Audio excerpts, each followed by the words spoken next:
Subsequent to my adventurous trip from Kaohsiung to Hong Kong to Tehran to Rome and finally London. Sounds like a Bob Hope movie. I flew back to New York, which had become more or less my base. And I assume I spent time with the client going over various contracts and deals that were outstanding. And then I went back to Detroit, where I lived, Grosse Pointe Farms, Michigan, and got called out by the client not very long after that to go back to London several times. I was commuting, actually. And one time his secretary paged me, or there was a note, I guess, waiting at the door of the Concorde as I disembarked, saying, "Your ticket to New York is waiting for you at the desk. Call if you have any questions," signed this wonderful woman. Why question? It's what they want me to do. So I got my ticket, got back in line, and got back on the Concorde. Same seat, mind you, same seat. Huh. I guess that's why I had the record for the number of flights at one point. Anyway, it transpired that I went back and forth to London with the client any number of times, or met him in London, or whatever was convenient on any number of deals. He was a deal maker, primarily in the petrochemicals area, but anything he could get his hands on, including 18th century English furniture. That's another story. He used to say he was so broke, and one day he came into the office in New York and gave his secretary an invoice for, I think it was $18,000, which today would be $200,000, for an English desk that he wanted to put in his country house. And her eyes got big and my eyes got big. And she said, "Well, Mr. So-and-so, we don't have any money till the next deal." And I remember him saying, "Oh, Bob will make a deal. Don't worry about it." Talk about responsibility. Sure enough, he found something. He makes the deals. And I closed it, and he got 100 grand, paid for the desk. That was him. That was his whole life. Amazing.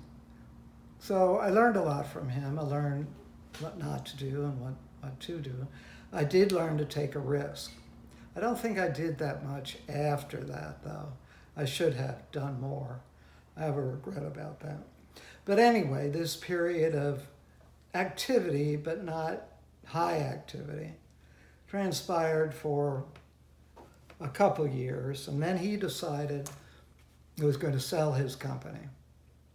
And he asked if I wanted to buy it, and I said to him, "I'm really good at what I do, and you are superb at what you do, but I can't do what you do, and I need you to, do what you do," which was the sales end, getting the deals. So he sold the company, and I was sort of out of a job in a way. And I decided to take a sabbatical. I was based in Houston, and I'd always wanted to go to California. I always wanted to live in California. I should have gone there after law school. So I went out to California and looked around, and there was a great apartment available right on the beach. The doors kind of jiggled when the waves hit. And I decided to take the California bar, which was very brave of me. Naive, but brave. Bravely naive, naively brave. I don't know. And I studied for it. I was a good lawyer. I knew all about business law. But I didn't know riparian rights of farmers along a river and all this other stuff. But I had a smattering of knowledge. So the test was given at the convention hall in San Diego. I went down there from LA or wherever I was, stayed at a hotel there and kept studying. And the morning of the test, I walked over, and of course there were tons of other budding lawyers, 99% men at that time. And we went, and it was multiple choice and essay. I remember there was one essay. I thought my only chance here is this, the marker. We'll figure this is an experienced lawyer and he knows how to do it. Because the question was advice to a woman on a divorce. How to arrange it and the property and all that. And I wrote her a letter, "Dear Mrs. So-and-so." That was my essay. "I'm so glad you have sought out our firm. We pride ourselves on expertise in every area. My expertise is in things other than divorce. However, my associate, so-and-so, is really the finest. So I'm going to refer the file to him right now, and you can sit with him, but let me tell you, if you ever have questions about performance or anything, you see me, and I will take care of it, blah, blah, blah, blah, blah." So that was my answer. It didn't answer the question, but it was my advice to the client. And I got 100% on that. I think they realized there's this old guy who knows what he's doing. And if you're real young and you don't know the law, that's what you say. I don't know, but I'll find out. So got the results, passed the test, very, very high marks. I got 120% on the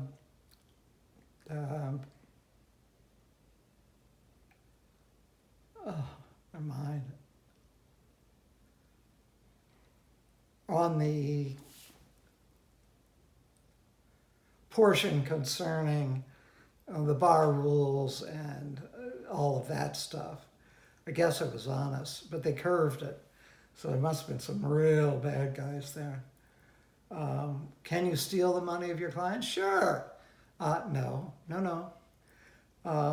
It was all on ethics and all those other issues, which I had down pat, not because I had practiced them, because it's simple sense. You know, you do not go into the trust fund of your client where you're required to put any settlements until they're paid out and borrow the money. You can't do it. Anyway, I passed. I was a member of the California Bar. I was floored. I just bowled over with that. And I can remember getting the letter and just being astounded. The California Bar is notoriously difficult. I believe at the time I took it, perhaps, I don't recall exactly, 25% passed it on their first try. And I was one of them. I was pretty proud of that. And I was probably 45 years old by then, at least. And I can remember going to the last session, whatever, and a guy I was walking with said, "Wow, that last one, they tried to trick us on this question," which he named. And he said, "I knew it was whatever." And I thought, oh, no, definitely not that answer. But you have to keep trying, and a lot of the kids did. There are a lot of, I won't say unlicensed, but sort of non-sanctioned law schools in California. But I did very well and I passed. End of story.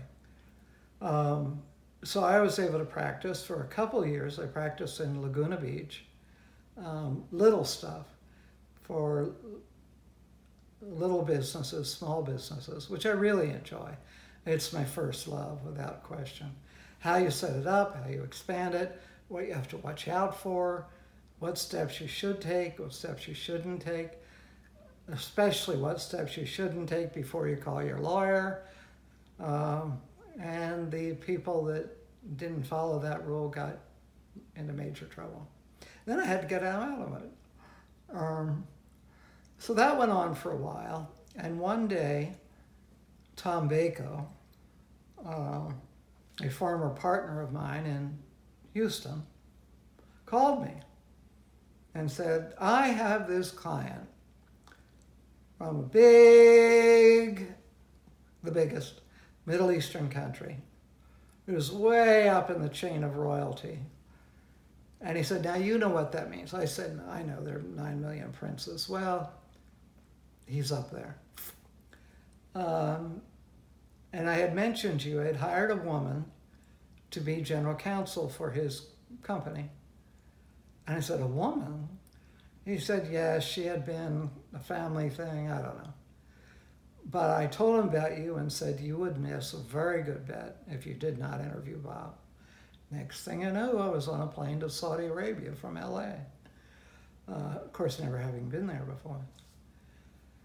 A completely different world, my goodness. And shopping centers are all black burqas, the women shopping, and others are all men in, you know, whatever, their cut-off jeans. So I went to meet this particular client, who was a very strong personality. I can't put it any more distinctly than that. Just larger than life. He was only in his mid-30s, maybe early 30s, and was the son of a breathtakingly prominent person there.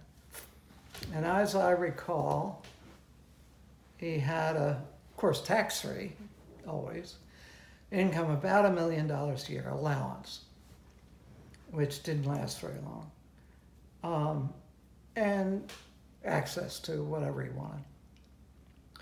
And he and his wife had a compound. He had one house, she had another house.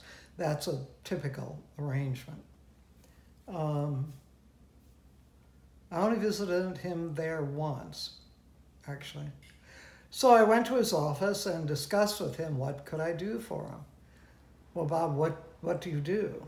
And I talked about negotiating deals and contracts and writing them up and monitoring them and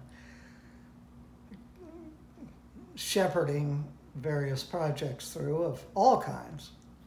It didn't matter whether it was fruits and vegetables or oil.